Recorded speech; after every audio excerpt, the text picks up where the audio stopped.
శాంతి మనశ్శాంతి విజయ శాంతి డిస్కో శాంతి. పుణ్యే పుణ్యస్తు పుణ్యః పుణ్య పుణ్య పుణ్యహే. ఈ మంత్రం ఆవిడ సొంతంగా రాసింది అనుకుంటా.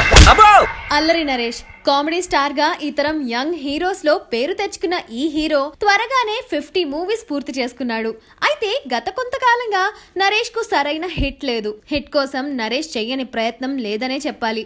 ఈ ప్రయత్నాల్లో భాగంగా తనతో సీమశాస్త్రి, సీమ టపాకాయ్ లాంటి సినిమాలను చేసిన director G Nageshwar Reddy direction లో హ్యాట్రిక్ హిట్ కోసం చేసిన ప్రయత్నమే ఇంట్లో దయ్యం నాకేం భయం. ఇప్పటి వరకు నరేష్ నటించని హారర్ కామెడీ జానర్ మూవీ కావడంతో, అల్లరి నరేష్ నాగేశ్వర్ రెడ్డి కాంబినేషన్ లో రూపొందిన సినిమా కావడంతో సినిమాపై మంచి ఎక్స్పెక్టేషన్సే నెలకొన్నాయి. మరి ఈ ఎక్స్పెక్టేషన్స్ ఎంతవరకు ఫలించాయి, నరేష్ కు హిట్ దొరికినట్టేనా అనే విషయాలు తెలుసుకోవాలి అనుకుంటే ఈ రివ్యూ వినాల్సిందే. ఈ సినిమా స్టోరీ విషయానికి వస్తే, శకలక శంకర్, చమ్మక్ చంద్రాలతో కలిసి పెళ్లిల్లో బ్యాండ్ మేళం వాయిస్తూ ఉంటాడు నరేష్, అంటే మన హీరో అల్లరి నరేష్. ఒక సందర్భంలో ఇందుమతి అంటే మన హీరోయిన్ కృతికాని చూసి ప్రేమలో పడ్డ నరేష్ ఆమెకు దగ్గరయ్యే ప్రయత్నం చేస్తాడు. ఇందుమతి కొంతమంది అనాథలకు సహాయం చేస్తూ ఉంటుందని తెలుసుకుంటాడు. అదే సమయంలో ఓ అనాథ పాపకు గుండె ఆపరేషన్ చేయాల్సి వస్తుంది. ఇందుమతికి సహాయం చేయాలనుకుని 3 లక్షలు అప్పు తెస్తాడు. ఆ డబ్బును ఎవరో దొంగలించేస్తారు. కథ ఇలా జరుగుతూ ఉండగా ఊరికి దూరంగా ఉండే ఓ బంగళాను కొనాలని కొంతమంది ప్రయత్నం చేసినా అక్కడ ఉండే దయ్యం అందరినీ భయపెడుతూ ఉంటుంది.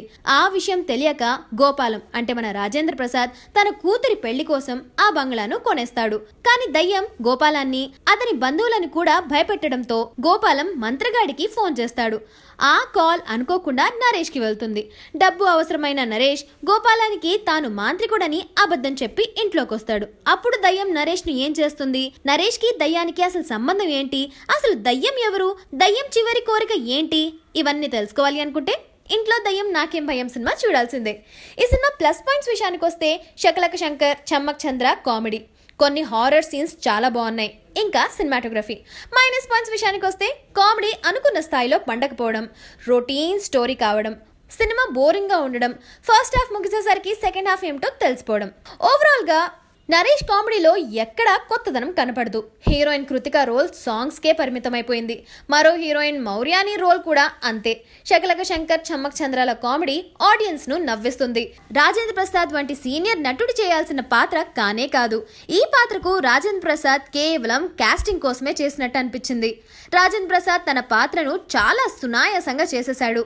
బ్రహ్మానందం పాత్ర ఎందుకు వస్తుందో ఎందుకు పోతుందో తెలియదు. బాహుబలి ప్రభాకర్, చలపతిరావు, ప్రభాసీను, జయప్రకాష్ రెడ్డి తదితరులు వారి వారి పాత్రలకు న్యాయం చేశారు. కామెడీ చిత్రాలను తెరకెక్కించడంలో నాగేశ్వర్ రెడ్డికి కాస్తో కూస్తో మంచి పేరే ఉంది. ఈ సినిమాతో ఆ నమ్మకం సన్నగిల్లడం ఖాయం. అసలు హీరో ఇంట్రడక్షన్ సీన్ లోని ఉన్న సిచ్యువేషన్ ఏంటి, హీరోయిన్ సిచ్యువేషన్ ఏంటి, హీరోకు హీరోయిన్ పై ప్రేమ పుట్టడం ఏంటి అని అందరూ అనుకుంటారు. సాంగ్స్ లో ఏదీ వినసొంపుగా లేదు. ఫస్ట్ సాంగ్ మినహా మిగిలిన సాంగ్స్ అన్ని ఏదో తెలుగు సినిమా కదా సాంగ్స్ అవసరమని పెట్టినట్టు అనిపిస్తుంది. బ్యాక్గ్రౌండ్ స్కోర్ కూడా అంతంత మాత్రంగానే ఉంది. దాశరథి శివేంద్ర సినిమాటోగ్రఫీ బాగుంది. కోటగిరి వెంకటేశ్వరరావు ఎడిటింగ్ కూడా బాలేదు. కాన్వర్జేషన్స్ అస్సలు అట్రాక్ట్ చేయవు. దయ్యం ఇంటరాక్షన్ సీన్స్ ముందు బాగానే ఉన్నట్టు అనిపించినా తర్వాత బోర్ కొట్టేస్తుంది. హారర్ కామెడీ అంటే అమ్మాయిని ఎవరో రేప్ చేసి చంపేయడం, ఆమె వారిపై ప్రతీకారం తీర్చుకోవడం అనే కాన్సెప్ట్ తోనే ఉంటుంది అనుకున్నారేమో డైరెక్టర్. అదే కాన్సెప్ట్ తో సినిమా రాసుకోవడం పెద్ద మైనస్ అయింది. బాటమ్ లైన్ ఏంటి అంటే, ఇంట్లో దయ్యం నాకేం భయం రొటీన్ బోరింగ్ కథ. So I'm going with 2 stars. మీరు ఈ సినిమా చూసినట్టయితే మీకు ఎంత బాగా నచ్చింది, మీరు ఎన్ని స్టార్స్ ఇస్తారు అనేది కింద కమెంట్ బాక్స్ లో పోస్ట్ చేయడం మాత్రం మర్చిపోకండి. Thank you so much for watching and please subscribe. Hi, this is Nani and I subscribe to India Glitz Telugu channel IG Telugu, and for my updates and about my latest movies and everything, for all the news and gossips, please follow IG Telugu.